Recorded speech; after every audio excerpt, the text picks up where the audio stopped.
ಹೌದು ಹೌದು ಬಂಧುಗಳೇ, ಕರ್ನಾಟಕದಲ್ಲಿ ಅನೇಕ ದುಷ್ಕೃತ್ಯಗಳು ನಡೀತಾ ಇದ್ದವು, ಕೊಲೆಗಳು ನಡೀತಾ ಇದ್ದವು, ಕೋಮು ಗಲಭೆಗಳು ನಡೀತಾ ಇದ್ದವು.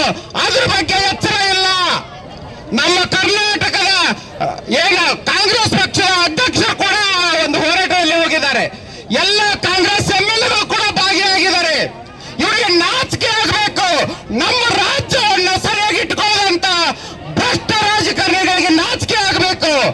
ನೋಡಿ, ಇಲ್ಲೇ ನಮ್ಮ ಕರ್ನಾಟಕದಲ್ಲಿ ಗುಲ್ಬರ್ಗ ಜಿಲ್ಲೆಯಲ್ಲಿ ಏನು ಹೋಮ್ ಮಿನಿಸ್ಟರ್ ಇದಾರಲ್ಲ, ನಮ್ಮ ರಾಜ್ಯದ ಹೋಮ್ ಮಿನಿಸ್ಟರ್ ಪ್ರಿಯಾಂಕಾ ಖರ್ಗೆ ಅವರ ಜಿಲ್ಲೆಯಲ್ಲಿ ಕೈದಿಗಳು ಜೈಲಿನಿಂದ ತಪ್ಪಿಸ್ಕೊಂಡು ಹೋಗ್ತಾರೆ ಅಂದ್ರೆ ಇವರ ಅಧಿಕಾರ ಯಾವ ಮಟ್ಟದಲ್ಲಿದೆ?